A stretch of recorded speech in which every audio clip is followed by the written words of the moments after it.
Thank you to the sponsor, Say. Check them out at say.io now for the show with Nikolai. You're saying the people, they don't care about the facts. I'm from Israel. As you know, you've been. I've been, yeah. I did a summer Technion in, Haifa. Nice. What'd you learn? Oh, it's such a great experience. So many things. But we were actually working on a aerospace project. So it was a remotely piloted, like basically the stuff that Adderall is doing now, like for real, more than 20 years later. Adderall? Yeah. Or maybe I'm mispronouncing it. Palmer Luckey's company, they have like the autonomous flying drone that can fly supersonic and do cool things. So we were working on a prototype for that. They have a supersonic drone? It might not be supersonic. It might be like 0.7 Mach. Put this close. Put this close. Oh, yeah. Cool. You can move it. Yeah. You don't have to. You don't have to move. It moves to you. Tell me about this drone. Yeah, so now they have this drone that obviously has payloads and can do things. So it's like, but it's like you set a target and it goes, or someone's piloting it? I mean, I think it's both, but the idea is obviously for the Adderall one. I mean, there's different levels, but like even something like targeting, right? The early ones, actually, like the early microchip industry in many ways was built on building chips for these kind of things. Starting even in the Vietnam War, like didn't really work then. Obviously worked really well. So like just like later guidance and things like that, right? That's, hey, you're going to do the micro adjustment to lock in a target, but you can imagine it being smarter and smarter and smarter, right? I mean, the one we were working on in Israel was technically for just surveillance. You know, it's going to fly supersonic. It's going to be basically a scaled down F-16 with no pilot, obviously. And it can go around, zoom around, take pictures, outmaneuver jets. Because that's the thing about it. Drones are still right now pretty easy to shoot down and pretty slow. And, you know, that makes sense. Also economically, they're cheap, right? But you can imagine if a drone is really maneuverable, it's actually more maneuverable than a piloted plane because the human is the biggest limiting factor. Like you can't like really make crazy turns because the human will pass out. You know about the Tic Tac? What's that? Have you ever heard of David Fravor? No? Wow. Well, I wish I could show you, but it's a pilot who saw a Tic Tac object. Oh. He was flying. And I can't repeat the whole story because I don't know by heart, but basically there were 3 different planes. They saw this object. It was moving at supersonic speed, making crazy turns. And it also basically reacted to their movements. Like they were like kind of circling and it kind of spiraled as well. And basically they were, and then it shot away like really fast. Oh, it's UFO stuff. Yeah, but it sounds exactly what like you were describing. Yeah, I mean, you know, that would make sense, right? Some sort of early prototype. So who built it? The Mossad or the KGB? well, I mean, in a certain way, a little bit of both. So that's the thing is that's actually how I got on this project. Okay. Was, we applied late. Obviously, crypto people were never on time for anything. But I got into the best project at Technion because you had to, the guy who was running it, you had to speak either Hebrew or English or Russian. So that's what it was. They brought in a lot of the people who built the military Soviet like tech for fighter jets from the Soviet Union. You know, guys who worked on that in the 70s. A lot of them moved to Israel. So Israel had both. You had both had the best of the Soviet and the American stuff. And the Americans contracted a lot of stuff out there for research. And actually, I figured out why. Because at the Technion, it's a big, beautiful campus. You go there, but, you know. So for fighter jets, there's basically 2 things you work on. You either work on the engine or you work on the body. And these people, like, don't even talk to each other. So the engine people, what they did is they're building a new engine. So they took the engine and they just pointed out the window and just, like, fire it up. Like, America would be environmental, would be this. Like, you can't... Like, you couldn't imagine at MIT. Just imagine you go there in Boston and they're just, like, firing out jet engines out the window.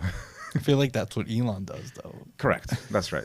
Well, the Israelis always operated that way. Okay. So So you applied to be in this rocket program? It was just like a summer Okay. internship. I was a kid, like 16. Oh, okay. So you're just casually building these rockets at 16. We had very small contribution to this thing, but it was super cool. So you landed a crewed mission on Mars, basically. So where'd you go to university? I went to Maryland when I was a teenager, right after I was like 16, and then went to Columbia as a young grad student. Nice. Kind of hated grad school, honestly. So then I applied for one job. I went to Google. So age of like 20, 21, I worked on Google, and they put me on the search relevance team. So like one of 300 people tweaking the algorithm. That was fun. So kind of like no one really called it machine learning back then, and it was a lot more human curated. Like there's like 3 levels of debugging where you could figure out exactly why like result A ranked above exact result B, which you could never do now. Now it's just like the machine says this. Wow. Back then it was all of this like theoretical stuff and practical adjustments, and it's pretty cool. So what was the framework? Like they were just A/B testing different results, or? Right. Yeah. So basically the 2 kinds of testing for ranking. Ranking is yes. So the first thing they would do is, okay, you make your change, you think it's good and whatever, and they would. But they were manually, let's say I'm typing Yeah. Bitcoin, whatever. And they're like bitcoin.com, Right. bitcoin.org, Yes. Bitcoin form, whatever. And That's then right. they're like bitcoin.org goes first. Yeah. So right. So you would make a ranking change. So you would say, okay, we're going to change the algorithm, and the results are going to be different, right? So what they would do, they would sample old queries that people have done in the past couple of weeks. And they would sample it. They would find ones that are significant difference. If they're too small, who cares, right? And they would sample these. They would send these to human raters, and they would rate: is it like a lot better, a little bit better, So you would have to pass your human impact study essentially. If those were positive, or as part of the thing, you would roll it out to a 1% experiment, which really meant like 0.001%. But to your point, you would, unbeknownst to yourself, you would get like the experimental version of the Bitcoin results, and then basically they would just measure clicks. Are you getting more clicks or less clicks?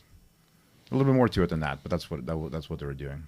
So now all of that's just fed into. Yeah, because so back then it was kind of like considered really bad form to actually like collect this data and train a model to just on the human clicks. You were like not supposed to do that. You were supposed to design something principled, and then there was a test.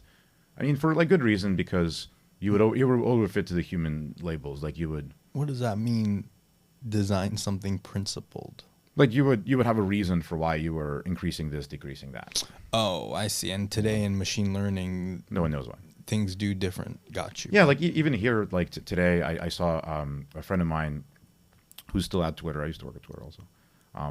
Who kind of like commenting on people. Everyone thinks that links are, deranked on the X algorithm, which is true on some level. But Elon says, oh, it's not actually true. It's just this and that. And my friend kind of explained it, and he works. And I actually worked on Twitter algorithm as well.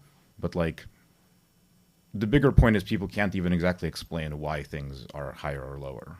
Whereas at Google, you could literally explain it. But now it's like, You could back in the day. yeah. Well, so the big evolution there, actually, if you're jumping forward, so like the Google search was really the first really massive company built around intelligence, machine intelligence, even though we didn't really call it back then, the Google search, right? Okay. But the second one, if you think about it, was Facebook. So the Facebook feed, right?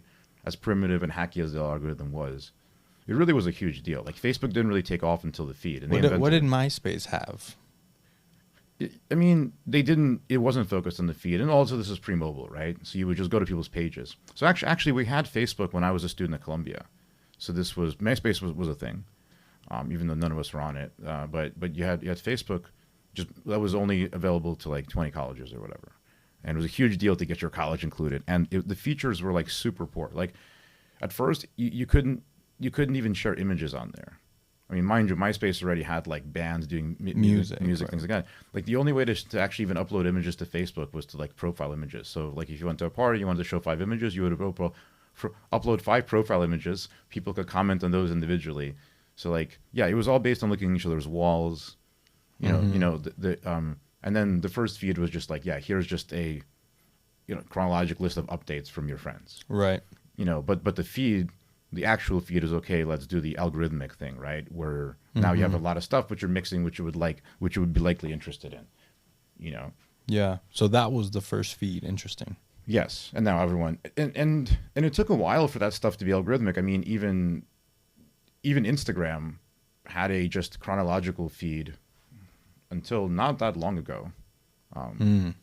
That was actually a big deal for them to switch that on. And I was at Twitter at the time, around the same time Facebook had the feed. They were the first, the algorithmic feed. But Twitter and Instagram, right. This is like around 2016 or so, they turned on algorithmic for the first time, where it would sort of not rank things by time on who you follow. But so Twitter also launched as chronological?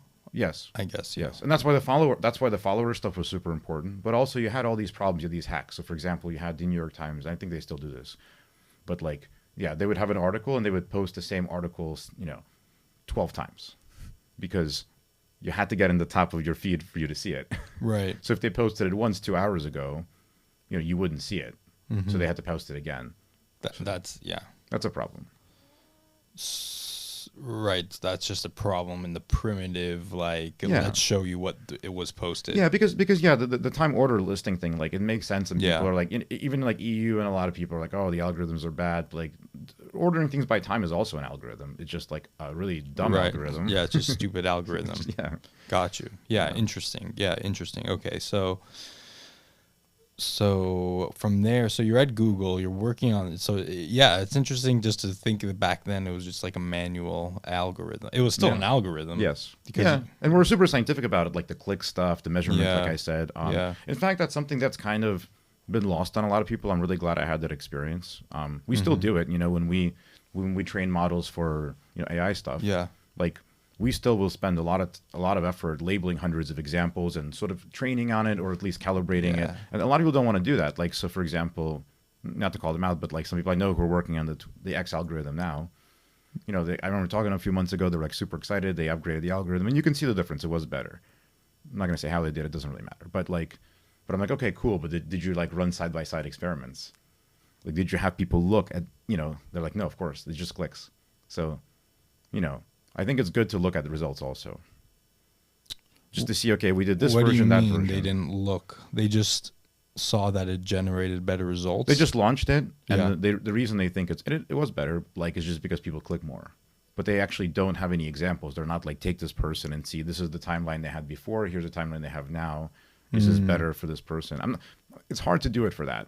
But I actually think some of the AI, prompt engineering stuff has kind of brought that back. Now people are doing a lot of side-by-sides, right? They're like, okay, do this version, that version, which one is better? Whether they're necessarily voting or having their friends vote, they're implicitly doing that, right? They're collecting, okay, I make this change, I look at these 20 examples, is it better or not, right? Yeah, you see that in the ChatGPT feed. Yeah. They give you, which one.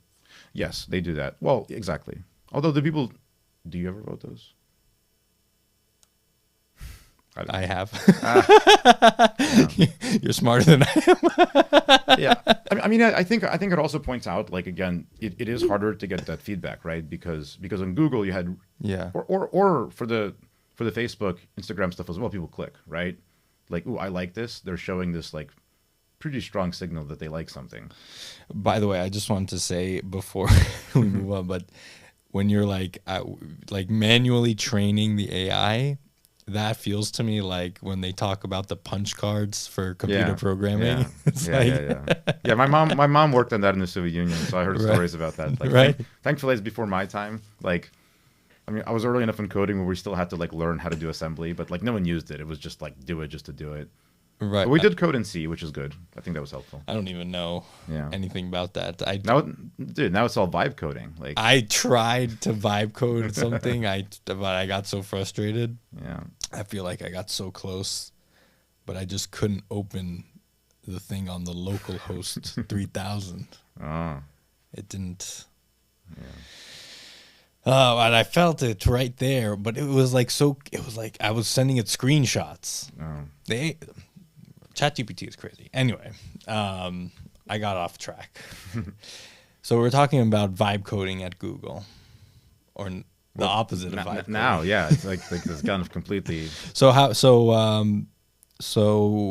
what other projects did you do there? Did you just move on from there or what?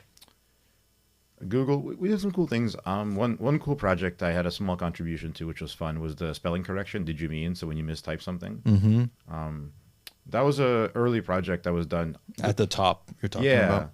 So the legend was that was Noam Chazier's interview question. So this guy Noam Chazier, who became very famous in AI later on, was like one of the serious like OGs at Google. Like, I mean, he did like significant stuff I've heard of even as an undergrad at Duke. You know, the guy was just brilliant. He started a company. Google just bought it back for $2 billion, literally just to hire him back last year. So one of the side projects he did was a spelling correction. He built it and just left it alone and never touched it again. So there's a small team sort of trying to improve it. So I made a couple improvements on that. It was fun. Specifically, like this actually kind of relates to the new stuff where coming in, we wanted to look at the specific stuff, like why are these product names being corrected or not correcting correctly. Sort of figured out why, but one of the things you realized was people had this idea that Google was not doing good spelling correction for people's names. Okay. But I looked into it. What they really meant was, by names, they really mean celebrity names. And what they really meant was somebody becomes famous. They have their 50 minutes of fame. And it takes a long time for the Google spelling correction to catch up to their name, which makes sense because they take all the data and they basically average it over the last 5 years, which still kind of works because Google was growing really fast. But like somebody becomes incredibly famous, and you there's no like temporal adjustment. So the specific example that like on that side by side we crushed it on, there was in the early seasons of American Idol, there was a young lady from New Jersey, you know, with a large bosom, who became famous, and people were searching for her for the reasons you would expect, and they didn't know how to spell her name. They were looking for OnlyFans. Well, OnlyFans didn't exist back then, but yes, that's the right context. Yeah. So her name was Antonella Barba. They didn't know how to spell Antonella. But like Google would correct it if you're trying to spell something people were looking for back then. Britney Spears, Osama bin Laden, whatever, right? Like that worked fine. But so basically, in a certain sense, even back then, more than 20 years ago, like the Google algorithm was perfect.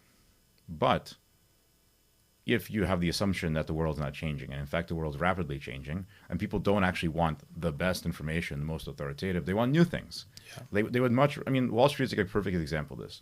You're much better off sending people rumors that are probably not true, but are interesting and could be true, than like really super verified stuff that's already priced in by the market. And that was actually very difficult for the Google algorithm to address that because it had all of these biases towards older, more concrete stuff. So like stuff that we worked on, for example, in Google ranking back then were like obvious things like, okay, people are looking for the conference. They're looking for Bitcoin conference, right? By default, you would see last year's conference, not this year's conference, because there's more links to last year's conference and more should happen. It's actually like a better result, better source, but that's not what you want. You want a new thing. Yeah, wow, that's super interesting. So I've been kind of obsessed with that new information thing ever since. Oh, really? Yeah, just interesting, right? It's like people objectively want stuff that's worse but fresh. Yeah, we have this bias. Like I have this bias in my head. Like I'm always looking for a new podcast, a new YouTube post, whatever. That's right. Yeah, and like even for like our new stuff that we make with Deep News, I mean, it's just you build a morning update. Okay, here's all the news going into the market, and God forbid we have something there that's really sort of a small update on something from 2 days ago, like it bothers people, and that's good. It should bother them. They want to know the new stuff. Like something can be huge news, and it's just very quickly becomes like part of the knowledge, Yeah, that's interesting how it transitioned from like a more fact-based to a more current fact-based kind of type. Yeah, and like some of my dream there is, but like AI can handle this at least, with some work. Like, but for example, like I want to train things like the big if true model. Like, okay, if this rumor was true, how big would it be? We can estimate that, and we should like rank it at that level. Because like it's a huge story when certain things happen, but it's like, okay, like what's that's kind of like a prediction market, right? Right. Yeah, you think the AI can just do that natively? No, it's not, because it's definitely not natively, right? Because it just trained on output on the internet on basic stuff. Like this is a wrinkle, it it doesn't do this natively any more than Google does this natively. You know, all the algorithms, all the training for the models, everything we've ever done in computer science for the last 30 years doesn't have this baked in. We bake in the world as being flat. Like when OpenAI pre-trains a model on the internet. Yeah, it's on like a certain date. No, they just take all of it, and they include a date and things like that. But like it's like up until this time. Yeah, and it's not really trying to figure out, hey, is this information relevant to the date? Like it includes the date, and there was like some side projects, including some cool ones. Like, you know, I saw that some colleagues when I was in NVIDIA, you know, some people I knew were working on this stuff that tried to condition on a date. So they would have things in the early time of LLMs like, hey, do this output like conditional on a date or conditional on a source. It was like, wow, you know, it's different, you know. Yeah, but it's not natively meant to do that. So the model doesn't inherently understand that. I mean, putting aside the anthropomorphization, the model doesn't really understand anything, but it like doesn't understand that that, you know, like the state of like who is the president of the U.S. was like, you know, Obama, and then Trump won, and then Biden, and then maybe Dr. Jill Biden, possibly. Like it doesn't actually like understand that inherently that this is a transition, you know? It doesn't have a sense of time. No, it doesn't. Because it's all trained on individual documents, right? Like, and time is still within that context. Right, because it's just reading reading all the news and, right now. And it's training on predicting the next word. I mean, that's fundamentally, it's a little more complicated than that, but not a lot more complicated. I mean, the genius of the scaling is most of the intelligence is built by just training on the whole fucking internet, you know, filtering it out for nonsense a little bit, you know, a lot of cleanup that matters. But then just saying, okay, here's this, predict the next word, predict the next paragraph. What is this going to say? And within each document, yes, it has a notion of, okay, conditioning on the document, conditional on the date. Like it can do like Bayesian logic, but it doesn't really understand time. Any more than like an animal understands time. Animals have no concept of time whatsoever. Right. It's a synthetic human kind of concept. Yeah, I guess time. Yeah, time is not important to the computer. Like think of it this way: like time, we understand that like this was true. Now it's no longer true. The computer doesn't think about that. I mean, but the thing is, the computer is catering to us. Yeah. So it's what we want at the end of the day. Sort of. So it's solving its problem. It's like minimizing the loss. It's minimizing the error, right? So it's minimizing the error. Yeah. So like the easy way of thinking about it, if you're playing chess or you're playing poker, like poker is probabilistic, right? Or it's answering a question, or like the ChatGPT one. Like it's trying to, let's just say the model was trained on you giving the thumbs up, or you reading, or you like asking another message, or saying, you know, thank you, Google, or whatever the hell. It's actually trying to maximize that reward. That's because it's trained with the output. Yeah, so it's output is the reward. So like you can think of it, oh, it tells you what you want to hear. Well, it doesn't even have a concept of you wanting anything. It's just maximizing the probability of you giving it a positive reward. So in that way, it is like an animal. It's like a dog, right? A dog doesn't like understand what you're saying. The dog doesn't know its name. It has no sense of self. But like the dog has instinct, right? Wants to please you, follow you as the leader, etc. But also, if you give it the reward, it's like, cool. I will do more things that lead to the reward. I will do less things that lead to the punishment.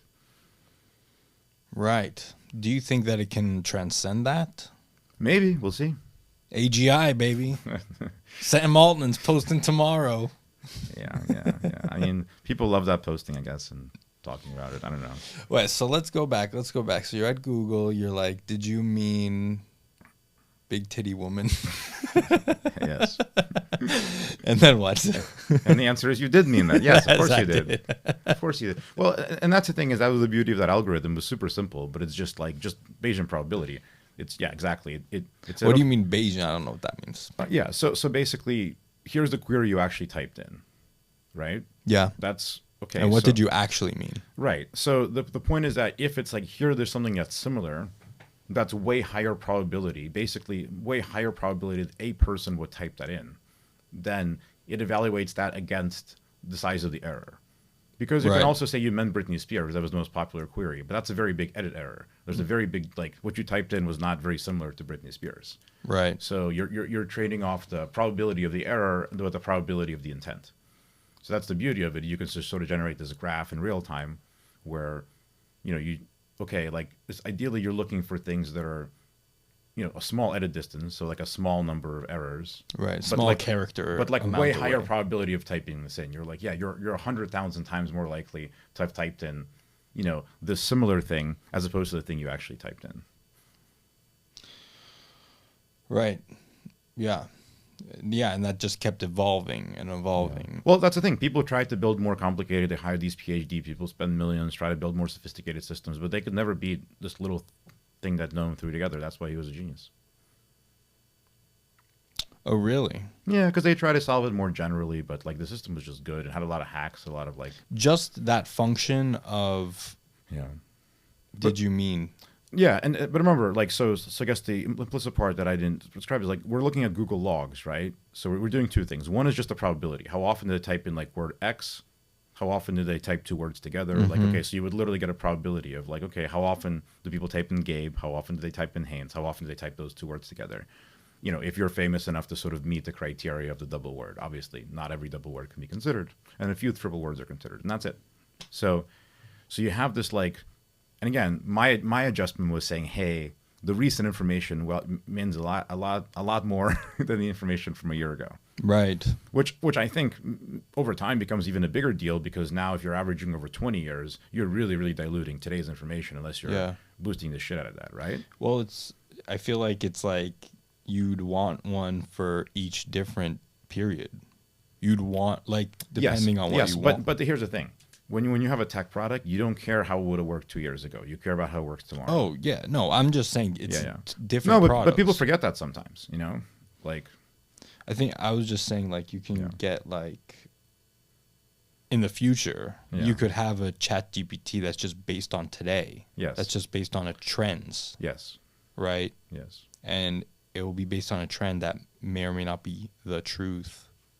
Yep. But it's going to give you the information that you want, and then you could go back to the chat GPT that is only like that is based on that 20 years, and then you can get a more accurate picture, but it's not based on today. That's right. Yeah, I think it's interesting. I mean, one thing that still surprises me that none of these models, and I'm not saying it's easy, but I don't think it's that hard. I'm surprised that these models don't have like a monthly update where they just like slightly tweak the existing model, not trained from scratch, but just have like an incremental tweak where it just catches it up on information for the past week, from the past month. Yeah, you think they could just feed? It's not hard. Like, if they hired me, I would do that. But but they just don't have anyone who cares about it, I guess. So, but back to the people that did hire you. So after Google, so you did what? So you worked on the Did You Mean? Anything else? Any other projects there, or what happened? Other stuff. I mean, nothing too super duper interesting, and played a lot of poker. Got into Google. Yeah, yeah. So, well, I mean, I was at Google, so it was interesting. We had back then. This is again pre-social media, really. Right. There was like these, there were like group chats, but they were not as big as they are now. So anyway, so we had you had all these email lists. So Google had all of these like interest-based email lists, and I was pretty tight with the people from the Google Poker email list. It was like 50 people. That then became like, most of them went to Facebook. A lot of them became incredibly successful, some famous VCs and things like that. So that was kind of like a fun thing that we got into. And were you? That's kind of how I got into crypto, because one of those guys who, like, brilliant guy, like kind of a little bit under the radar, but like a big time OG in crypto. And he went over to Facebook, as a Google guy. And then he kind of like, during the crisis got into gold, and then a lot of the gold people got into crypto. So he told us all to buy Bitcoin like early on, and some people bought more than others. Wow. Yeah. Sorry, I lost my. So were you working in the office there, or were you in the Google office? Yeah, but I was in New York. I mean, I should have moved to California. That would have been like better for my career, but I love New York, so just did the New York thing. And I'm playing poker. I mean, I'm playing like high stakes poker in New York, 2 or 3 nights a week. Yeah. New York, like a little bit in LA and Vegas, but most in New York. Were you winning? Yeah, especially back then the games were great. Easy money, or they throwing that? Well, the famous quote about poker, right? It's a hard way to make an easy living. Like, I mean, when it's good, but variance is high, costs are high. But it was a lot of fun. Met a lot of really interesting people. But obviously, like, I mean, I didn't have money from anything other than than Google, I guess. And like I did well, but nothing crazy. Yeah. College shows, like, I mean, I had to be a winning player to be able to play in the games. I mean, yeah, like I couldn't afford to lose. Yeah. You were in Phil Ivey though. I played with Phil. You did? Yeah, I played with all those guys. More like hung out with them. I mean, like some of them I didn't play with that much because they were usually like a little bit of a step or like a full or half a step above. Like even I remember this is like more recent, but I remember we were playing in Bobby's room in the Bellagio, and the big game kept walking over, and there's a joke saying, "Hey, like there's a rule that like the second biggest game has to be at least 5% as big as the biggest game." They kept making fun of us that we were playing for more than 10 times less stakes than they were, and we weren't playing a small game. There was just big money. Yeah, I mean the guys are playing. So you're still playing poker? Nah, I'm too busy. Yeah, once in a while. The Bellagio would beg to differ. Yeah. So you move on from Google. What were you doing? Like I said, playing poker, built a couple startup stuff that didn't really work out, but was fun. I actually won in the way too early, but in the real-time information space, focused around sports. Like pre-LLM, like now this would be a joke how easy to do, but like without LLMs it was hard, but I wanted to build something that gave you like, you could follow like an NBA game in real time, like following both the stats, the play-by-play, and the tweets. So it was pretty cool. And were you into sports, or you just thought it'd be a good product? No, I wanted to build it for myself. Of course, I thought it was cool. Okay, you were into NBA at that time. Yeah. Who'd you like the Knicks? Like, what were you? I don't know. The NBA is weird. It's like the one league where you can like not really have a favorite team that much. You were just into it. Yeah, you're like you like some of the players. It's just, what era was this? Kobe. Yeah. Nice. Yeah, I mean, I grew up. I mean, so as a kid, it was Allen Iverson was like everyone's favorite player. Talking about practice. Not the game. Not the game. Not the game that I die for. I had NBA League Pass. Yeah. When it just came out on my iPhone. Oh. And it was like, I don't know. I think it was like the first year of NBA League Pass, and it was like $20, and you could watch all the games. Oh, it was a super great deal. so actually, a lot of people don't know this, but MLB Advanced Media, so baseball, they were the first ones to actually stream, live events. Yeah, I used to watch that. Yeah, it was huge. I remember watching my phone, like, in the Hamptons, it was so cool, so slow, but it was cool. It's like, yeah, you can watch out of market games. This is awesome. So actually, I mean, they built up a huge company. It eventually sold to Disney. So the Disney streaming was MLB, and they had better streaming than anybody. That's crazy. I forgot about that, but I used to watch that all the time. I was a big fan of the Giants. Baseball. Yeah, of course. Yeah, because when they were good. I'm not saying you're fair weather fans, but they were really great for a decade. Oh, but I grew up watching them. I went to I saw Barry Bonds playing. Yeah, my dad took me, and then later on they have people like gotten over that whole thing, because like now that everyone's on TRT, like I always thought it was awesome. Yeah, you would just go out there and crackle. Yeah, take like 75,000 check swings, and just Mark McGwire. I saw the first baseball game I ever went to when I was a kid. It was Orioles Oakland A's game, and I just remember this huge guy just going there and just does this for like an hour, and then just swings, and like the ball goes like just straight out. Yeah, it's amazing. I was like, freaking awesome. Cool. Right?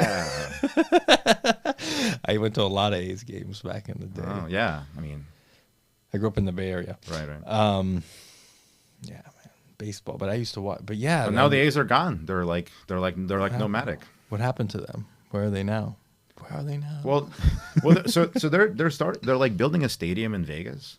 It's supposed they to moved be, to Vegas. Not yet. So they knocked down. I think like, what is it? The Tropicana, one of these old buildings. So across from, I mean, it's a great location. Also on the Strip, across from where Luxor is. So they have a site. It's going to be amazing. On the Strip. Yeah. Wow. Yeah. I'm like 95% sure. Yeah. So they knocked it, but they haven't started building it. I don't think. That's crazy. It's going to take a while, but for now, until they build it, they're just like. The whole thing is messed up. I don't know why they didn't just stay in Oakland for a couple of years. I guess it's just like too much like mutual dislike between the team and the city. Where do they play now? Like Sacramento or some AAA, like not even a real stadium. Yeah. Is that really? Yeah. They're playing in a AAA. But I think they're like almost like at this point they're just like barnstorming. Like I just think that they're almost like better off just playing some games here, some games there. Wow, I gotta look into that. That's crazy. I think if I'm not mistaken, I think the Blue Jays did that. I think like Canada COVID stuff, and that was kind of weird, and they just like played in Buffalo.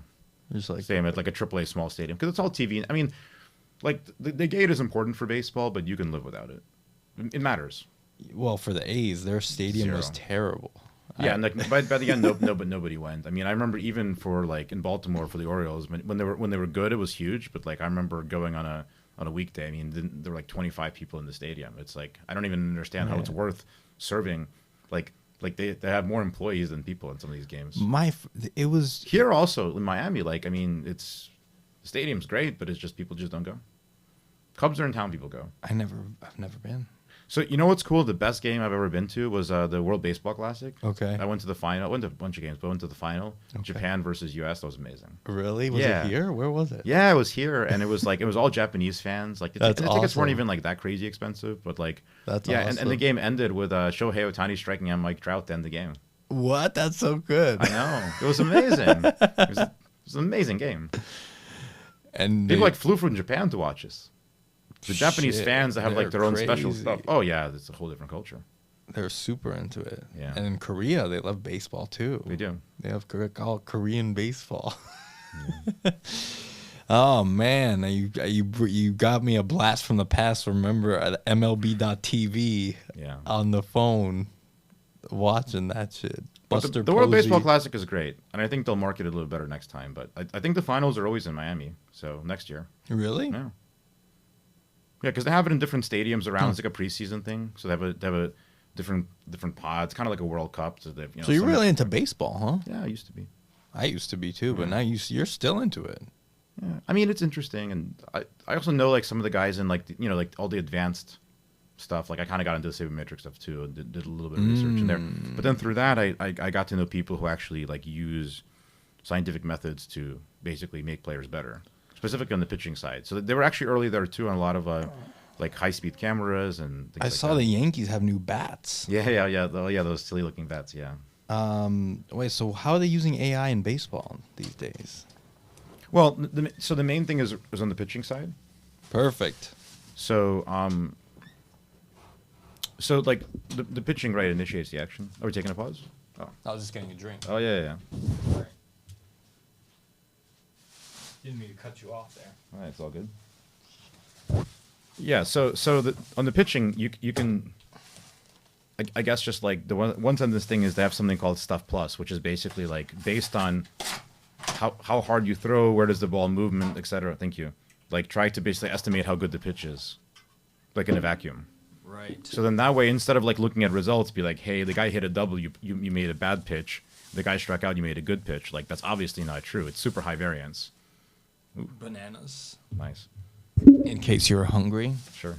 Yeah, but they have that crazy pitch tracker. Yeah. Like that they show every pitch. Like Yeah. even back in the day they used to track all of those. Yeah. But I guess feeding that into the AI. Yeah, but the point is when the guys like work in exactly. So you get it from the games because you get the like multiple camera radar system. They keep swapping whether they want to use a radar or camera or both.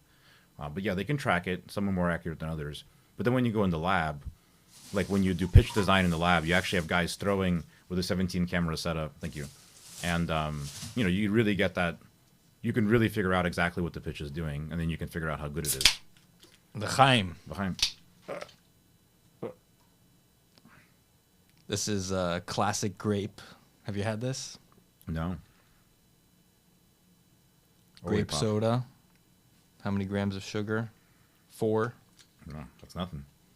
Cheap. I have one for you if you want. Thank you. So yeah, I'm surprised. What else do they use it for? Do you know? Are you into that? Like, they must, because that whole Billy Bean thing. Yeah. He was really into it. Yeah, so that was the big thing that my friends at Driveline Baseball, they're particularly known for it, other people did as well, is kind of like the throwaway like part of Billy Bean is that they tried to find the guys who have this like ability to do stuff. Yeah. But they didn't really believe in like making guys better. They're like, you are who you are, you know? So Which how is do- completely not true. So- Guys have gotten way better. So sorry. So how did they use so it was like throw this type of pitch? So the first step, this is how I got involved with it. The first step was just, back in the day, people would say things like, oh, it doesn't matter how hard you throw. It's about how accurate you are, or other things like that. Or Really? it's just not true. I mean, like, scouts have known this for a while, but like the one piece of sabermetric research that I did that was somewhat popular was like using some of the early pitch tracking data from MLB. This is circa 2009 or something like that. Like I just showed that, yeah, like if you want to, basically, if you want to focus on the most predictable, the most like lowest variance thing, which is just strikeouts, you know, the pitchers to throw harder have more strikeouts. And you look at all these other factors, and the other factors are like very low correlation. The strikeout one is very high correlation. So you did this on your own? Yeah, just for fun. So the first and then step, you published it? Yeah. So like, God damn. yeah. So that's how I met these guys. So the That's first thing awesome. they would do is they would just. So my friend, you know, Kyle at Driveline is still around. The big thing, like they just, you know, they just train guys to throw harder.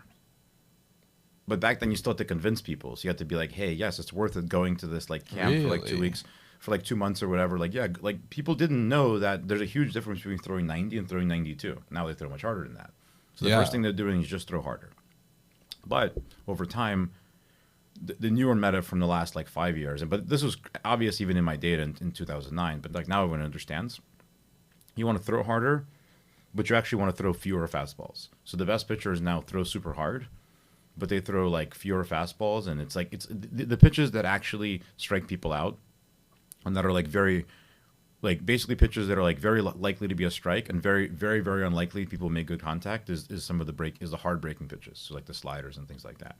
But you can't throw all sliders. I mean, some pitchers do, but you know, it's like you obviously can't throw all changeup. You're just throwing slow. The whole point of the changeup is like there's to change it up. It's to change it up. Yeah. So That's so interesting. Wow. So because they always back in the day, like I used to watch Tim Lincecum. yes, And he was great for like, he was the best for like 2 years. he was.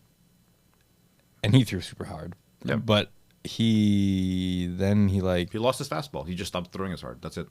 And then the thing about it is he always kind of had a little bit of a high walk rate, but then once he threw just 2 miles an hour slower, it just all of a sudden he walked a lot more people. They hit more contact. So that difference was it. And I always thought for some reason that they would get worn out. Like he just got worn out. Like why did he lose a fastball? Like just he had bad mechanics? I mean, that's still debatable, but like in general, just guys lose fastball. He just got old. Yeah, I mean, you peak much earlier than people think. So think about something like sprinting speed. People peak at very young, like even in their late teens sometimes, and definitely early 20s. Right. So the thing about baseball players tend to peak around age 27. But that's what it is. You sort of have this like flat curve. There's like a point where your athleticism isn't really declining yet, but your skill level, you know, your skill gets better every year if you practice. I feel like batters maybe have a later peak. No, it's 27. Everyone thinks it's later because of like. I would just feel. Because of selection bias. Like, because you think about the great players tend to play much longer, which is true. Mm. And then obviously you had like the story there with Barry Bonds that he definitely peaked later. But yeah. You know, and you see that in other sports that basically allow performance enhancing drugs. I mean, not a very high level, but like I compete in jiu-jitsu and everyone there is enhanced more or less. Just for amateur sports, like people just, you know. So what's your stack, bro? Nothing. I got to fix that. Why you not? I get my back fixed first. You know? You're not on the treadload. Yeah, I'm not eating the trend. Well, so actually, a buddy of mine from professional baseball brought this up to me several years ago. He's like, "Hey, like, dude, like, you know, you gotta get on the stuff. Like, you gotta get your levels This tested." is a baseball player? No. You don't want to say? Yeah, of course not. But somebody from the world. It's like you got to get on the, you know, you got to check it out. You got to get your T levels tested. It's gonna be super low. It's gonna be like 200. You're gonna take it. You're gonna change your life. Everything's gonna be great. So I take the blood panel. Okay. And I mean, it's just like not low. It's just in the 99th percentile for my age group. And then he's like, dude, why aren't you jacked? I'm like, but I'm not a professional athlete. Why aren't you jacked, bro? But that's what it is. A lot of these guys, I mean, you'd be surprised, but some of the professional athletes, I mean, even at that level, some of the guys, like, yeah, I mean, if your levels are low, you fix it. It's good. It makes everything better. But then people get outside the natural range. Then they get, you know, they get to like grandmaster. They get like chess grandmaster levels of testosterone. It's absurd. Grand wizard. Literally. Like double, triple the natural levels. It's insane. Yeah. Ronnie Coleman, type shit. No, Yeah. no, you're not into Ronnie Coleman. I mean, what's the quote, right? Like, everyone wants to be a champion. No one wants to lift those heavy ass weights. Exactly. Yeah. You know.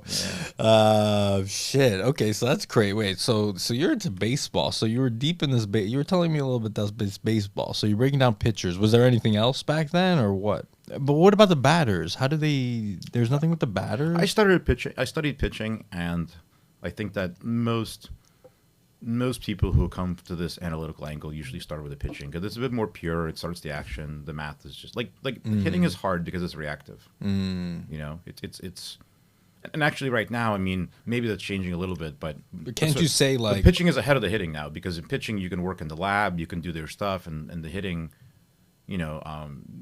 it's harder to get better actually. But you can track the bat swing. You can say this is the Sure. way to swing and to hit a home run. Yeah. Like if you swing this way. Yeah, on plane, yeah, that's a good point. That's a big thing. And actually, people went back. I mean, the first person to talk about it was actually Ted Williams, believe it or not. But in his old books, he had talked an about algo. He did. He had graphs and everything back in his book from Really? Yeah. It's amazing. How old is that? From the '60s, I guess. That's crazy. Yeah, I mean, he was playing in the '40s. Yeah. Yeah, he was Old school. amazing. So yeah, so getting on plane, right? So like the guy's throwing, so the ball is the pitch is kind of going like this. It's kind of going down, especially if the guy has a high release angle, right? If it's like a Submariner's like this, And they're also on a mound. that's right, and they're tall. Usually, like your typical pitcher is like 6'6". Right. So the ball's kind of going like this. So the idea was back in the day in the '80s, they would say swing down, which is stupid. What you want to do is you want to be in the same plane. So if your angle is the same as the ball you see, you have a much bigger window to make good contact. So that's been a big thing, and measuring that, and actually a lot of it you can do very easily. So for example, I played a little bit when I worked at NVIDIA and I lived in the Bay Area. I played a little bit of men's league baseball, kind of like hipster league baseball, literally. So I was playing and Grab a coffee after. during and by coffee you mean like a homeless guy will come up and like some of my teammates would like just share a whiff of his crack pipe. Yes. That's a friendly neighborhood game. Golden Gate Park, man. Oh, this is San Francisco. Oh, my yeah, God. yeah. It was we had there was a hawk that like lived above that field we were playing and would just always fly around and terrorize everybody. It was great. So like, but even then you could just get like a dongle. It's like this little thing with a small microchip you put at the end of your bat. Right. And then that was like enough stats for like per swing. You would show like how hard you swung, what was your plane, when you made contact, were you making it like deep or ahead of, are you behind? Analyze but mostly again, analyzing basically how hard you're swinging and how good your contact is. That's awesome. So you got super into baseball. Yeah. So you were into baseball with these guys. Then what? Then you get hired at Twitter? Yeah. So I got into deep learning. Okay. What's deep learning? Well, the stuff you're seeing now, the LLMs. So basically, Okay. neural nets were around for a long time, but that was not the main kind of machine learning that we were doing at Google or people like Noam were doing. I mean, we were doing other kinds of machine learning. That was more popular. You just called it deep learning, or it's something different? So deep learning is deep neural networks. Okay. So training neural networks was like not really a thing when I was at Google. Okay. It became a thing with convolutional nets in like kind of 2012, really, but really in a big way in say like 2014. Okay. And the big thing is it started solving things, particularly for speech and for images. The big one was image recognition. So had these long-standing problems, and people would spend their whole academic career tweaking on it.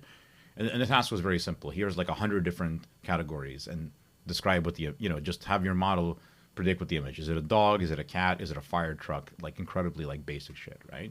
And these models would be like 70-80% on this stuff or whatever it was, like getting better by like 0.5% a year. And then these deep learning people came in and they just like crushed the problem. And they were just like way better with no customization, just like they were just showing that the scale in the algorithm was where it's at. So that kind of kicked off the whole deep learning craze, first in academia, then in industry, and took NVIDIA from a solid video game company to $3 trillion stock. Okay. So that started properly in 2014. So around that time, I wasn't super early on it, but I saw it and I'm like, I actually remember going with an old friend from Google. He got into poker. So we went to Atlantic City. We drove down to play a tournament and like whatever, played terribly and drove back the next day. And he starts telling me about like this deep learning. I'm like, oh, but yeah, I've heard of neural nets, but never really worked that well. He's like, no, you're wrong. It's different now. So I went home. I read about it. I got into the industry. He never did. But like he told me about it, and like as soon as I read about it, I'm like, yeah, I should give this a look and try it. And So what did you build? so the first deep neural net I built was an AI for playing poker. Okay. Yeah. Makes sense. Yeah.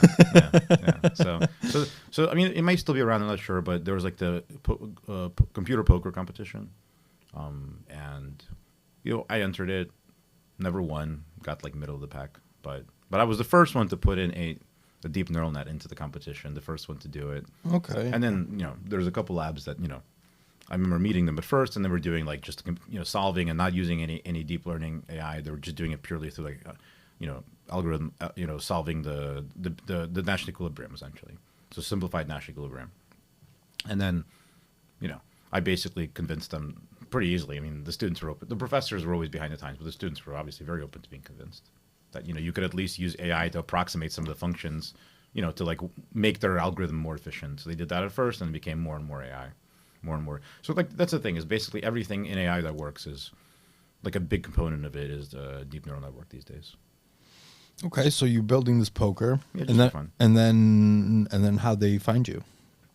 Well, then I just went to Twitter. So like a guy, like another like kind of deep learning OG who was a student of Jan LeCun, who's now famous for like his political posts, but actually at one point was a very respected, very smart AI professor at NYU. I don't know who that is. Yeah, It's fine. yeah. Well, no, so he was a professor. Yeah, he was a French guy, professor at NYU. So a lot of his students really like revolutionized this deep learning stuff, and then he's like, for the past however many years, he's been sort of the figurehead of AI at Facebook, where it seems he spends all of his jobs like posting on Facebook about your no, not about AI, like your typical Trump is a fascist stuff basically. Oh, interesting. Yeah. Okay. So he's taking that route. Gotcha. Yes. Yeah, he's one of those guys that keep posting on Twitter saying he's going to leave Twitter, then coming back. He's like, I'm quitting Twitter today. And they make a big post about it. but I'm back, Like Jordan. Yeah, exactly. Coming back like Jordan, wearing the 4-5. So you went to Twitter, you're like, I built this thing. I know about this stuff. Yeah, I just met these cool guys. Like they were, Okay. They just had a company that Twitter acquired, and Gotcha. we're actually only at Twitter for 1 year, but it was an amazing year because this was during the first Trump election. So you can imagine being at Twitter during all that insanity. So like at the beginning of the censorship, there was no censorship when I started. There was a lot when we left. In that 1 year. Wow, that's crazy. It was a crazy year. I didn't even realize it when like my colleagues were like, yeah, we should just like start censoring accounts we don't agree with. It didn't even make sense at the beginning because like Jack Wow. Dorsey was the CEO. I mean, they had the famous quote, we're the free speech, sort of wing of the free speech party. It was interesting. That's when they had, Martin Shkreli posting his stuff. Milo Yiannopoulos was doing his video stuff. This was the big time of the video streaming on Twitter, which is still around, but like much smaller than it was then. It was huge then. Like the Periscope streaming was enormous in like 2015, 2016. By the way, costing Twitter a lot of money. So Really? yeah, they were like they loved it because it was so cool, but it was actually because video streaming is expensive, and they were like, yeah. So what was so amazing about it that year? Well, just you have the stuff for the election. You have like this social transformation. I mean, you had like I said, the beginning of really like video streaming. And is the this first still in AI New York? stuff. Yeah, it's in New York. Yeah, so a lot of stuff going on. Yeah, You're seeing that evolution, and how are they using AI back then in Twitter? Were they Not much. I mean, I was one of the. I did train. I also like my main job was actually I was training AI models for timeline ranking. Okay. But most of my stuff never shipped. Like it worked, but it was too slow and too expensive, so they use other stuff. So interesting? Okay. I mean, it's cool. Like I have a lot of knowledge how it works, and like when people talk about the algorithm, like whatever, like, it's interesting because I worked on it. But most of my stuff didn't make it to production.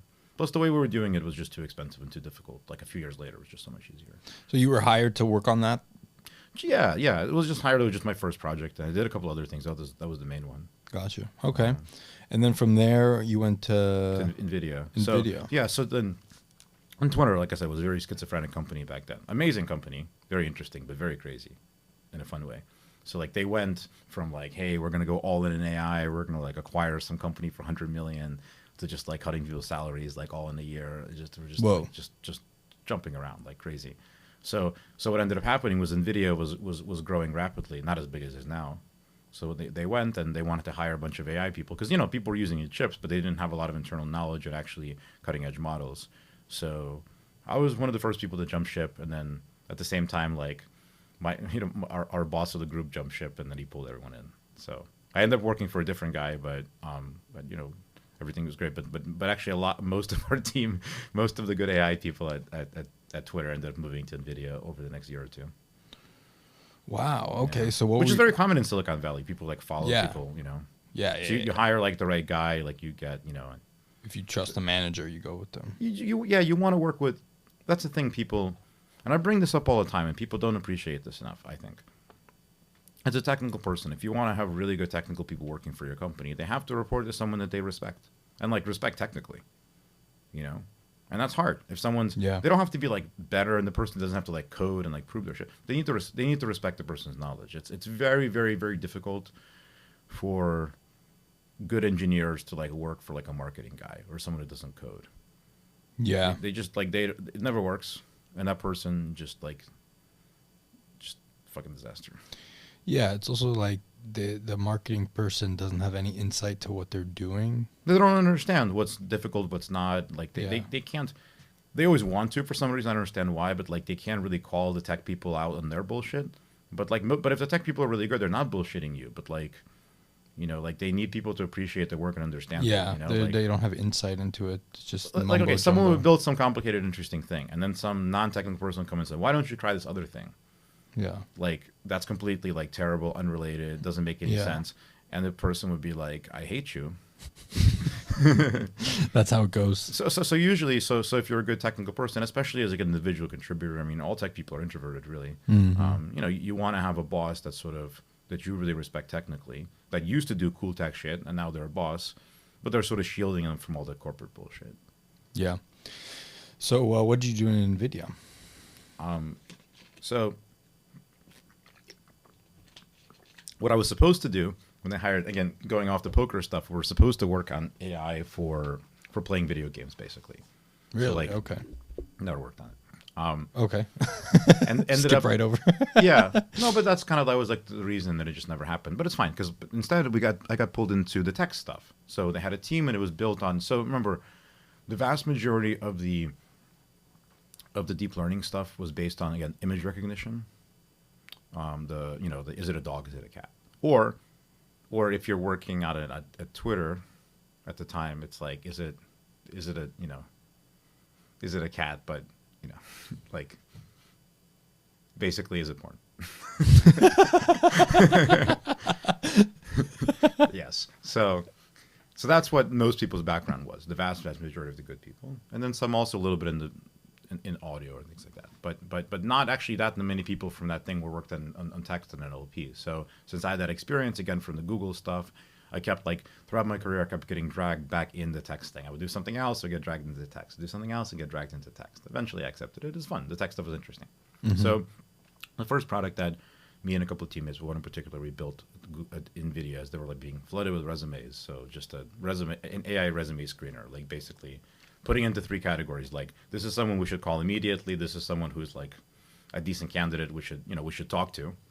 And here's someone we should probably not call. Wow. Did it work? Yeah, it worked really well. I mean, the issue, of course, is obviously people were concerned about discrimination. The EI. Even though we studied it and things like that. But also it's weird both ways because we're like, hey, the only thing that they really, really This care is a black person you should call. This is an Asian. So the funny thing about engineering jobs, they actually don't care very much about that. They looked at it, of course, and we studied it. But I'm saying the things that people are very sensitive about is women engineers. Mm-hmm. So they're like, hey, we want to make sure the model is So actually, we did the opposite. We're like, hey, we'll build you a model that's actually gives extra preference, but to the good female engineers. If you want to interview more candidates, here's the one you should talk to. But apparently, that was also not allowed. Even though, obviously, I was like, fine, why not? You know what I mean? We're like, hey, you know, like for like one extra interview out of 20, you like solve your problem, or you're just, you know, because it's all probabilistic. You don't really know who's going to be good or not. So, you know, like you just Boost the good female candidate. That's right, because if you're boosting, you don't Anyway, boost, they're good, so correct. it's fine. Yeah, exactly. So, but some people used it, but it was a little bit of a squishy topic. They're like, Yeah, that's so weird. That it's just a weird. No, so you can learn a lot about things like the disparate impact and things like that. Which I guess, I mean, we'll see what happens. But I think yesterday Trump issued an executive order. They want to get rid of it. Oh, Yeah. wow, so stupid. So you work on Yeah, so then we got the into resume, yeah. Yeah, so that was just like a small little thing that took a while. Yeah. Small thing that kind of took a while. But then, you know, the obvious thing to do was just train these big language models. So like actually GPT-1 from OpenAI. So we knew some of the people who went to OpenAI that started around the same time. I think that started in 2016, 2017, something like that. Okay. So we knew some of those people. Mostly from Google they came. So the GPT-1, they're building a lot of things back then. The texting was even small for them. They were building like AI to play video games, AI to do robotics, and they were like all over the place. AI to play games. Eventually it became just all, you know, generating images and doing text. But GPT-1 was actually an LSTM. It wasn't even the transformer thing. So we took that, we scaled that. So we actually like replicated GPT-1 and basically made it run faster. So the very, very first one, we showed it can run it much faster on NVIDIA hardware. That was like a publication for my team. And then GPT-2, which was a transformer. So actually, me and my intern were the first people at NVIDIA to train transformers. Okay, you know, what is that? The transformer, I mean, it's the core technology of how these large language models work. Okay. And let's see, how do you explain it in simple terms? So, okay, so you take your text, right? Yeah. And these are just, you know, tokens, right? Maybe they're letters, maybe they're words. The easiest way to think about it is they're words. Yeah, but just think of them as words, right? So each word is like a thing, right? Yeah. And then you want to predict the next one or whatever. But usually to predict the next one, and what you want to do is you want to look at the previous ones. But the question is, how do you do it? How do you take the encoding of like the previous, you know, context? Right. Back then the contexts were pretty small. They're always done in powers of 2. So like say like 128 words. Okay. So still pretty big, in like a tweet, right? Yeah. So how do you actually process looking at those 128 words and predict the next one? So the transformer was a way to take that information to the next processing. Interesting. And what you want to do is you want to do that in parallel, because in reality, you're saying take the first word, predict the second, take the first 2, predict the third one. So you actually have this, like, if you could draw it, you have this sort of cascade, right? And you're doing this all at the same time. So you want to have a situation where you're never cheating, you're never looking at the future. You're not looking at the fourth word, predicting the third. That makes no sense. But at the same time, in one call, you're predicting the first 2, you know, the first 2 go into the third one, the first 3 go into the fourth one. And you want to do that. You know, you want to reuse a lot of stuff. You don't want to like do them individually. So basically, you have this thing where basically like the first 2 words can like combine into like an abstract, you know, representation of the third word, and then that gets like, you know, you do this through multiple layers. So that's a part of the. Yeah. So something Google invented in 2017. Okay. Before there was a different standard, LSTM, which was actually an adaptation, something from like the 90s. Okay. And that's what we used because it was just sort of like the best we had, but we knew it sucked. Like that's the thing I used at NVIDIA, at Twitter, and that's probably the reason it didn't ship. It was just kind of slow. It was a cool idea, but it wasn't like good. So people came up with these like ways to make it faster, and Google invented a simpler way to just do attention.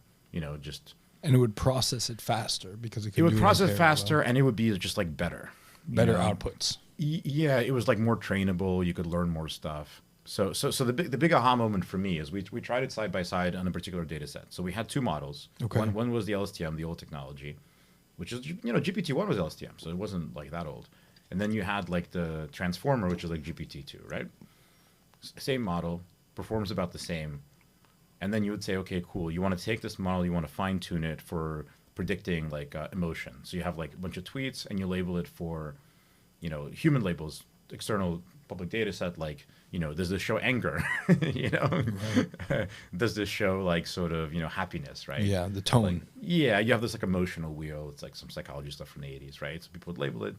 But anyway, so you try to predict exactly tone, sure. So you try to predict that, and the point is that like you would want to take this model, and you have a small amount of training data. You want to tune the model to like, okay, now you're going to become an expert at like predicting these emotions. Mm. And like, I mean, the transformer was just way better than the previous technology. I was like, aha, this stuff really works. Yeah, So you this have this thing that like didn't really, like, was an important thing we didn't think about that much, but it didn't really work before with the previous technologies, and that works like super well. Interesting. But of Okay. course, like Google had a weird thing. So they were training transformers and TPUs, which is sort of their imitation of the NVIDIA hardware. Okay. And they made like these ridiculous claims, like, oh, this like new transformer model, which is super cool, it doesn't work on NVIDIA GPUs, which made no sense. Like, why wouldn't it? I didn't realize they made hardware as well. Yeah, they still do. Yeah, so that's actually a big advantage for Google Cloud. Is that, I mean, they still buy a lot of. They're still one of the biggest buyers, I think, of the NVIDIA stuff as well. But their internal stuff is mostly running on TPU. The thing is, you can't buy a TPU. You can only rent it from Google. Gotcha. It's like a different standard. It's like, it's very similar, but it's substantially different. Gotcha. Didn't I know Yeah. that? Why? So, but you mentioning all these other AIs. Yeah. Like, why is all the AI stuff we see now like? It seems to be all text Well, in images, right? I mean, and images. Yeah.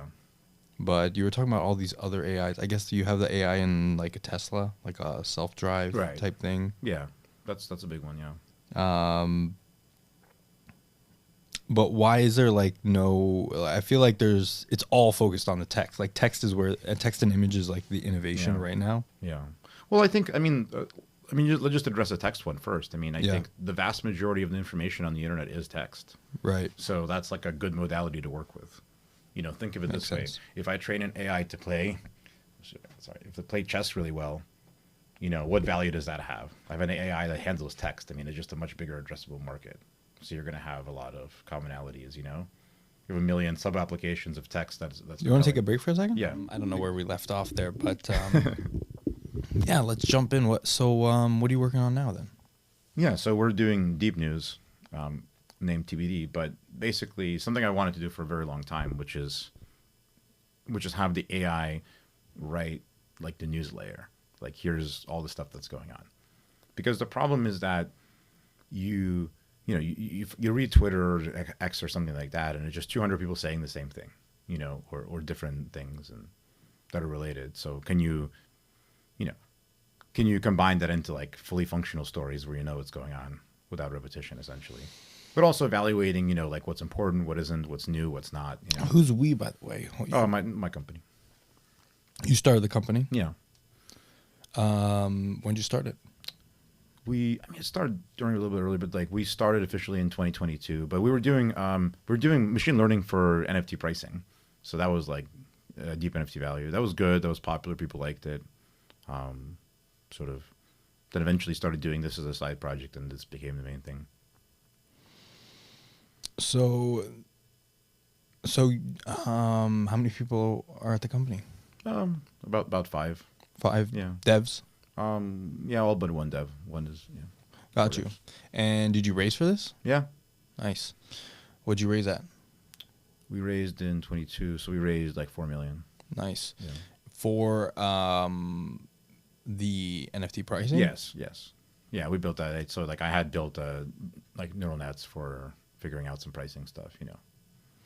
And we extended that to a bunch of different collections. And obviously NFTs.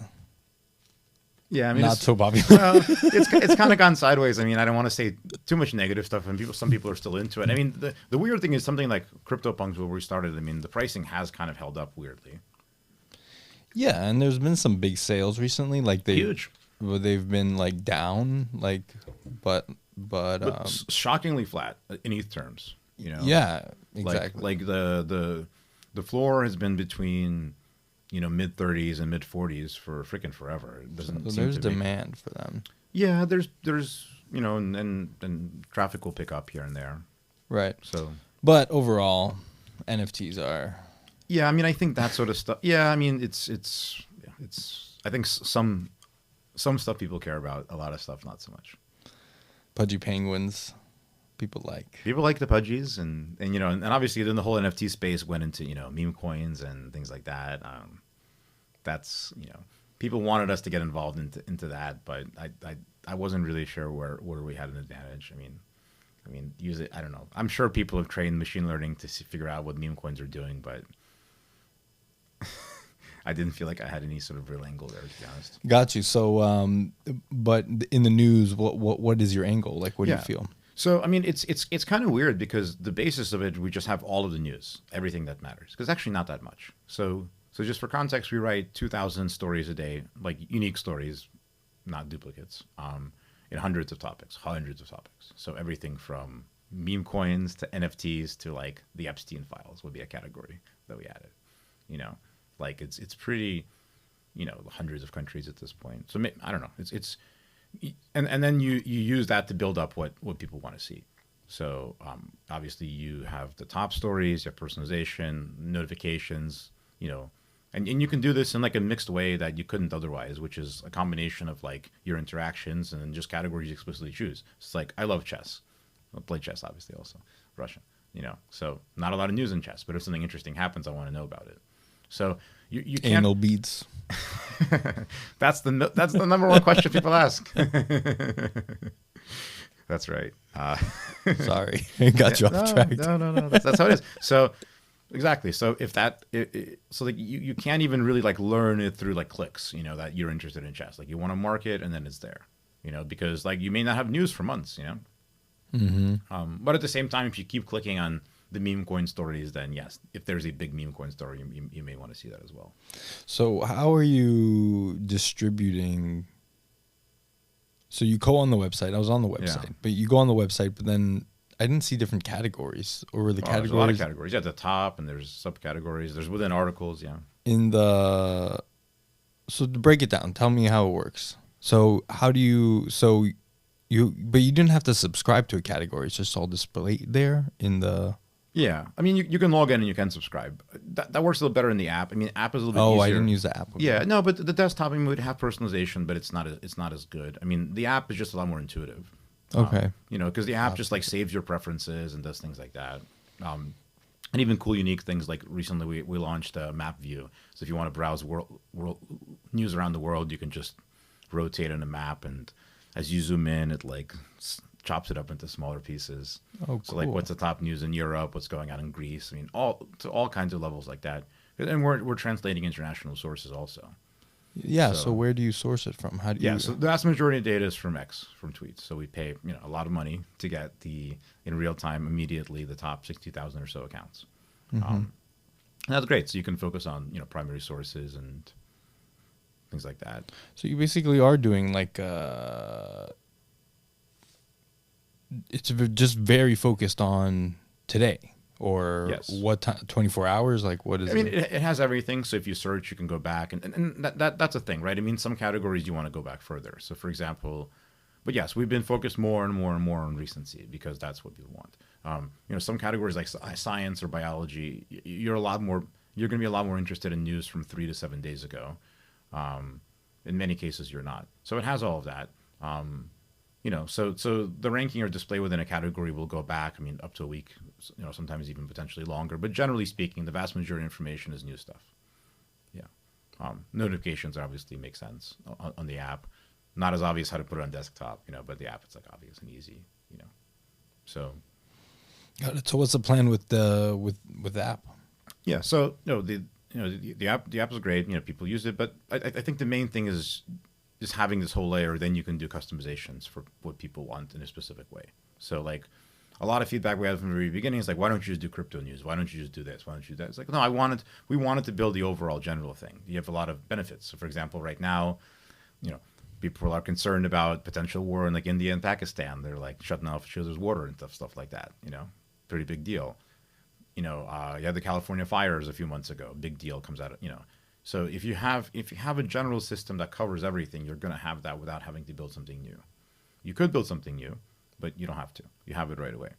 But yeah, people generally speaking want specific stuff. So the latest product we released is a financial market summary. So just like an analyst report going into the opening of the market, what's going on, what are people looking at, you know, and AI writes, you know, here's the discussion about the tariffs, and you know, here's the big pre-market movers, and here's what happened, and also like the India and Pakistan, here's the updates. So like, boom, you know, So I think you can build these layers on top of it. You know, we're working with Polymarket. We do stuff for them. Obviously, they want to track the news for obvious reasons.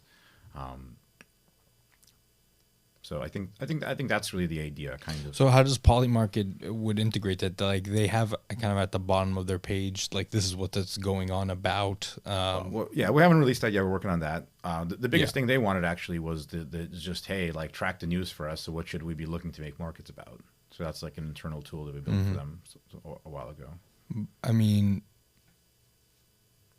just the data. How do they make a decision off just the data? I mean, are you ranking it like this is very important? Yeah, exactly. Yeah. So and same for us. So the ranking is a good point. So the way things are, you know, organized on the website, for example, it's a combination of, yes, how recent it is, and, you know, how many people are talking about it, you know, in terms of the tweets, but also, I mean, but a big chunk of it is the machine predicting, like, is this newsworthy? Is this interesting? You know, the classic example being when we started, right? A lot of crypto people will say GM in the morning every day. So you can imagine if we just looked at people's stuff and just had basic stuff every day, the top story would be like, a bunch of mofos are saying good morning again. You know, but it's not newsworthy. And people actually thought it was cute, but I'm like, yeah, I don't want this, you know. So you just, AI just figures it out, and sometimes can, yeah, even overrule very strong signals like the audience size. But of course, you're always going to have situations. Yeah, if six accounts talk about this versus 20 or 50, I mean, it's a big signal difference. So, but even so, again, going back, like, you want to fight that because the older stuff is going to have more proof. People talked about older stuff. So if you only look at how many people shared it or how old this is, it's, you know, or how many authors talked about it, you're always going to be biasing yourself towards older, more established things, and people inherently want newer, fresher things. So you need the AI to just like look at this generation and be like, yeah, this is important. This is newsworthy. This is new.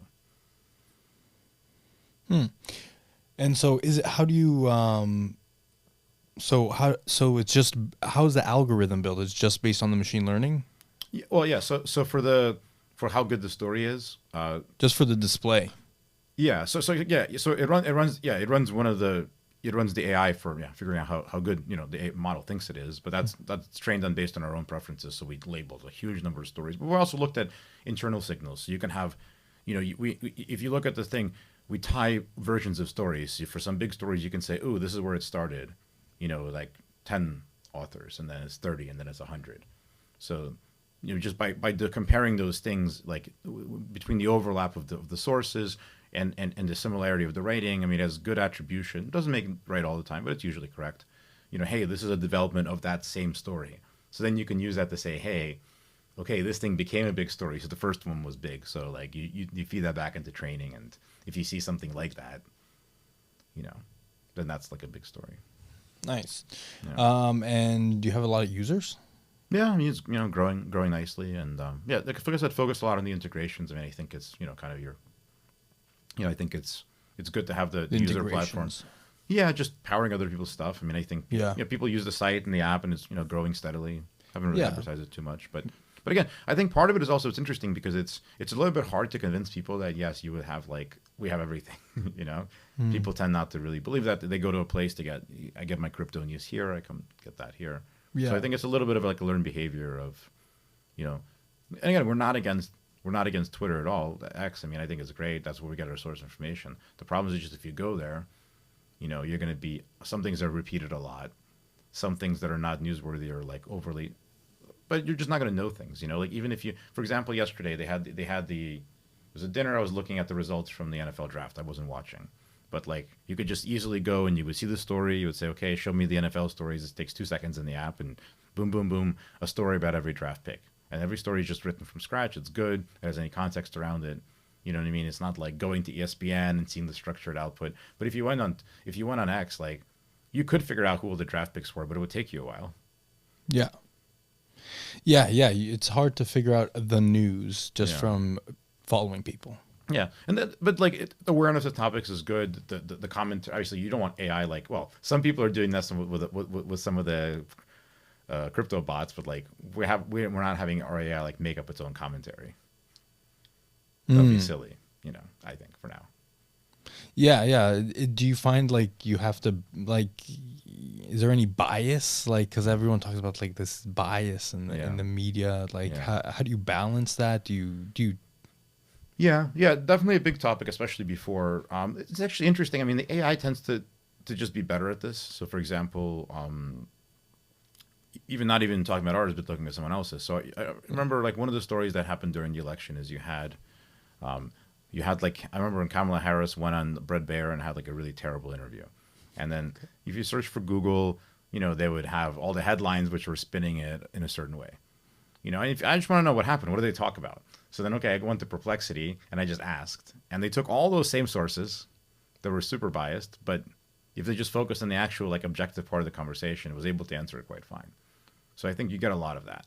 Like if you take in all the information, even if, I mean, yes, you are somewhat subject to the whims of your sources, but even if your sources are like 80-20, like super skewed, but you have the model focus on sort of the objective parts, the consensus, you can pull it out for the most part. And I think you do want to reflect some of the opinion. I mean, it's kind of a gray area. So, for example, for us, when we show the tweets, we show the top tweets, and like less about sort of super touchy subjects like that. But something comes out, you want to see what the commentary is. We just show that. We show who's saying it and show the best one. Yeah, yeah, it's interesting because like maybe you'd want a product like Fox News is a product geared to a certain person. That's right. So you'd want a slider like I wanted like this, I wanted like that's that. Right. As a CNN, and that's true, and that's something maybe we should have done. Like, I mean, there's been a couple services that have done reasonably well by really focusing on like showing the bias, measuring the bias. Yeah. And people asked us to do that many times, and I'm like, we could do it. We could show the bias of the reporting or the commentary in any subject. I just didn't think it was that interesting. But I will say this: I think it's also good for when something as crazy is going on. So, okay, to bring up obviously, a pretty macabre example, but when everyone wanted to know what was going on at the beginning, and after like October 7th, right? What's going on over there? What's happening? And I think you had a lot of reporting, and you had, just organizing that was good. So, for example, like I'm interested in what the Israeli media was, but I also wanted to see what the Arabic media was, and you could see that, frankly, even without translation, because that's all posted in English anyway. And you could sort of just at least see what the other side is thinking and saying, and I thought that was useful as well. And it was labeled in that way very clearly. I thought that was helpful. Yeah, no, that's great. I mean, you don't have to. I think this whole bias, the whole concept of bias has been really overblown in, the last, I don't know how many years, but it's like. Maybe. I mean, I think also, like, I'm a little bit sympathetic to the journalists here. Mm-hmm. Say you have a particular worldview, and you have to report truthfully and objectively on the point of view of something that you don't just disagree with, but, like, you impossible. Really disagree with. It's really hard. Yeah. Whereas the AI is like emotionless and it can do that. So it's just like, here, take all this stuff from Quds and Al Jazeera and things like that, and just summarize what they're saying. I want to see that. And I think that's at that time, I mean, I think it would have been very difficult for a lot of people to do that. Gotcha. And just wrap this up. What's the future of the company looks like? I want to ask you about something else. What are you looking for? Like, what are you like? Just grow, get more users. Like, where are you headed? Yeah, I mean, I think. Look, I mean, we obviously can also evolve with the AI or the LLMs. I mean, some of the things we're doing in the market summary wasn't even possible until a couple of months ago. So I think it's a lot of it is, maintaining this layer and really like building on top of it. Ideally, people building on top of it would be cool. Maybe this is kind of like a crypto mindset, but I think it's. I think just as a AI, newspaper that keeps up with your interest and tells you what you want to know, I think it's great. It's going to get better, but I think that how do you sort of connect that to the interactive layer, and how do you like enable things that people want? Which is, I think right now is focused around probably like predicting the future, trading, etc. But but I think there's a social element to it too. You get the news, you feed it into the Gabrielle Haynes video algo. Yeah. You get the video, boom. That's right. Perfect. Yeah, that definitely would be fun. Yeah, like how do you both make it more fun and interesting to consume, and connecting it to what. Because that's what I think about immediately. If I got a news feed, what am I going to do with it? Oh, I'll make a video about whatever the top news is. Or whatever. Yeah, and I think on your previous show, I mean, Nick O'Neill was talking about. Yeah, he does that. Just shouting off the top, from his balcony. Yeah, he the does news, that, and that's fun.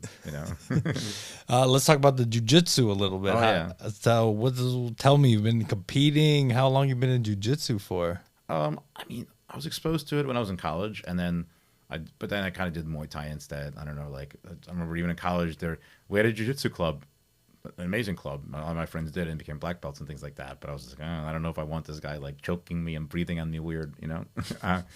So I went into the boxing, Muay Thai instead. At a jiu-jitsu gym at Henzo's in New York.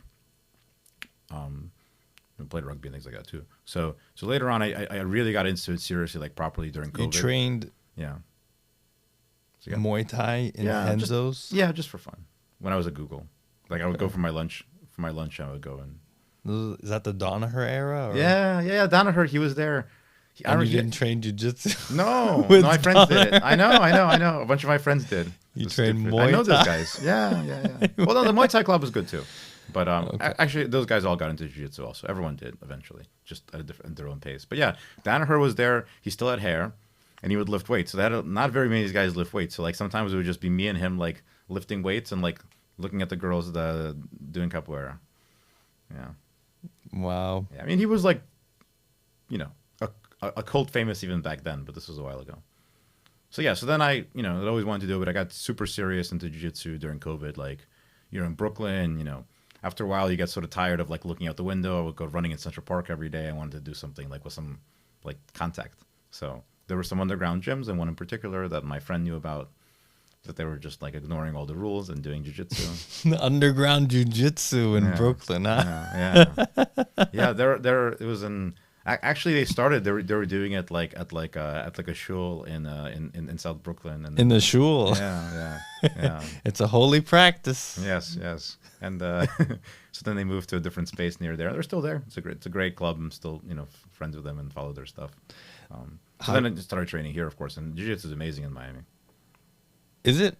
Yeah, the top places for sure would be like LA, Orange County, like Austin, Texas, and Miami. Those would be the three top. And San Diego, or you can say maybe that's an extension of Orange County, but those would be the top places in America. It's got to be Texas. Come on, Austin, Texas. Well, now it is. I mean, because people moved there. It used to be New York, but most of those people moved to Texas. Yeah. Danaher moved to Texas.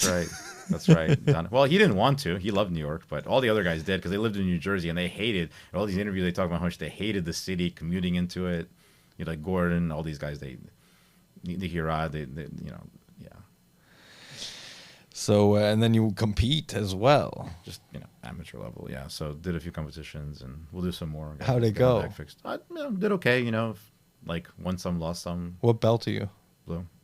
Nice. Yeah. So just competing ADCC rules. So that's the same thing as those guys do. It's cool. Yeah. Because there it's like pretty open rules. You can do a lot of stuff like heel hooks and things like that. Which I like. I like that stuff. Yeah. Did you watch the CJI? Yeah, I went to CJI. It was fun. That was awesome. It was amazing. That was a great event. I was actually next to you. Remember when Merab jumped out of the stands to fight some dude? Like some guy was heckling Merab Durashvili, so he just like jumped. CJI? Yeah, so he jumped. So he was like So he just jumped out of the ringside VIP area to go like fight some guy that was like right next to me. You were there? Yeah. What? Yeah. The guy wasn't even heckling that bad. Like he was just like, "You suck. You're gonna lose." That's all he said. Man, tell me about the event. Oh, it was great. What was your favorite part? I mean, definitely I mean, I heard it look weird on TV, but the Craig Gabby thing was very funny. Yeah, that was awesome. Yeah, I mean, the fights were great, and I mean, the fights were amazing. I mean, obviously in the 88 bracket, I mean, the heavyweights the early matches were great. I mean, like the huge upset with Luke Kennard with Victor Hugo was crazy, and then but the lighter weight matches were amazing, and you had some big upsets there too. I remember actually something that stands out is I went to the CGI after party, the one at the Win, that everyone could go to, and you could talk to some of these guys, but some of them were just like so miserable, you can just imagine. Because they lost. Yeah. So like I remember as I was leaving, I was like, I don't want to stay up that late, so I'm leaving, and I'm walking through the Win, and I see Haisam Rita, who's just always happy-go-lucky and very dynamic personality, talking to everybody. He's talking to some people. And meanwhile, Joseph Chen is just sitting on a slot machine, just like miserable, just clicking buttons. Joseph Chen. Yeah, because he had like a kind of an upset loss in the second round. Yeah. That was Andrew Tackett. Yeah. Oh yeah, against that other. with Rotolo, yeah, that was That was an crazy. amazing match. And the final was a little bit of a letdown, I guess, just because I guess Cade didn't want to engage in the guard, so Game over. yeah.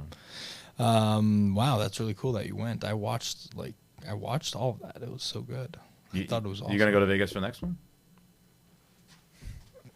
Man, I wanted to announce it so bad because Alex, well, yeah, the lady. Also her, but also Josh, who does the play-by-play in Karate Combat. Right. He does. He did it in CJI. Right. And yeah, so awesome. And some of the production was the same as well. Well, yeah, I figured. I mean, obviously they put it together very quickly in a couple of months, so they had to call some people who've done it before. So I'm sure it's a lot of the same people from Karate Combat. Yeah, it was apparently. So I was like, yeah, come here, I gotta announce that shit, man. Yeah. That would be so cool. I'd love to hear you announce some stuff. They have the teams format now, which will be, I think, even more fun. Oh, I didn't hear about that. Yeah, so they're changing it to teams this year. Oh, really? Yeah. Is that good? Yeah, it'll be good. I mean, you're always taking a little bit of risk when you're doing new rules. I mean, I think the biggest risk for CGI was, I mean, they made new rules that have never been tested before, and yeah. But that can be fun because I guess people haven't gamed the rules either yet. Like, there's some advantages to new rules people haven't figured out in the way to make. Because all fighting, I mean, really all sports, but fighting especially, like people will find a way to get around the rules to make it boring. Yeah, 100%. I mean, UFC gets around that by just banning people who aren't fun fighters and just not giving them fights and cutting them from the UFC. Jiu-jitsu's not always so lively. No, and if I mean, in ADCC, but I mean, especially IBJJF, I mean, you couldn't pay most people to watch it. These guys are really good, but it's just a lot of it's super boring. Very strategic. No, I've never, I watched a little, highlights, but CJI, I watched the whole thing, because that was this is so cool. But again, invitational, people who are fun, they just don't allow you to have a bad fight. Yeah, that's a good point. And same is true in all the made-for-TV matches for jiu-jitsu. Like, they just only invite people who have good fights, and if you don't have good fights, they don't invite you back. Yeah. Yeah. Yeah. What's happening UFC this week? Who's fighting UFC this weekend? Oh, jeez, I don't remember. We should pull it up. Someone good. Is it a pay-per-view? No. Hold on, pull it up. You had Ian Gary. Oh, that's right. Ian Gary, I met him in Karate Combat. Really nice guy. Nice. Yeah, wish him luck on his fight. He's really good. He almost beat Shafkat. It was close. Yeah, it was a good fight. Yeah, that's right. Yeah, so People Gary's hate fighting him. Pradas. People hate him. They hate Ian Gary? Yeah. He seems weird. Yeah, everyone hates on him, but he's a nice guy. I like him. Yeah. Shout out Ian Gary. He kicked me really hard, twice. Oh no! It was on camera. It's fine. Wow, that sounds dangerous. In the shins? Here, Oh, okay. not in the shins. He was nice though. I'm sure I had a massive bruise. Obviously. Yeah, I was gonna say, like, those guys hit so hard. I remember Yeah. when I was like sparring and boxing just for fun, a few years ago, before I was doing more jiu-jitsu. I used to do a little bit of both here.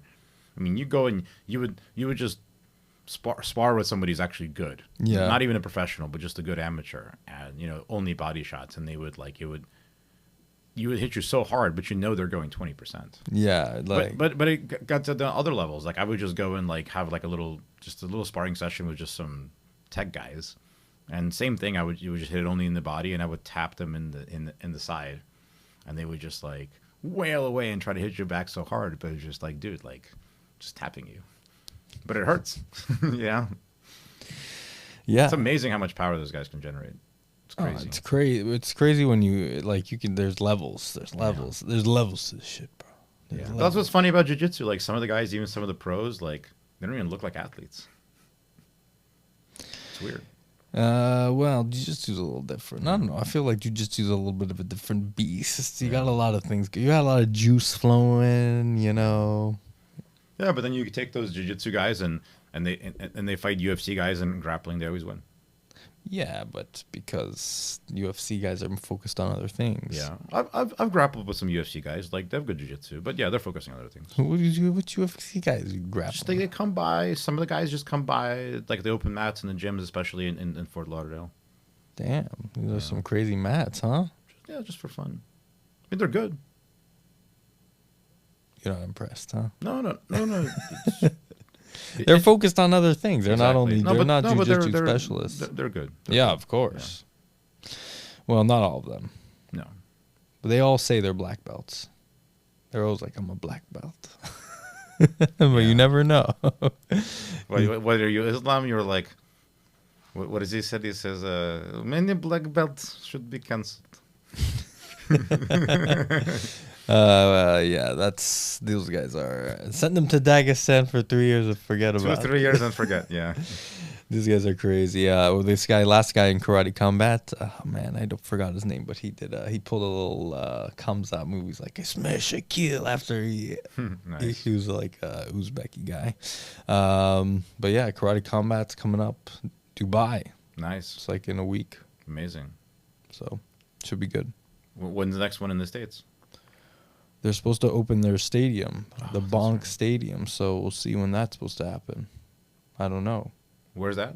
I don't know. Oh, In Miami all somewhere. right. Hell yeah. To be determined. But yeah, let's wrap it up here. Any final thoughts? Any parting words? Live well and prosper. What Live is long it? and prosper. Live long and prosper. Well, thank you very much for being here. Appreciate it. I love the AI stuff, the algorithm. How do I hack the algorithm? Give me one tip. Just think like a computer. Computers. Think like a computer. Think like the machine. Enter the machine. All right, man. Thank you. Appreciate it. Thank you. That was fun. That was a long time. We got into the backstory.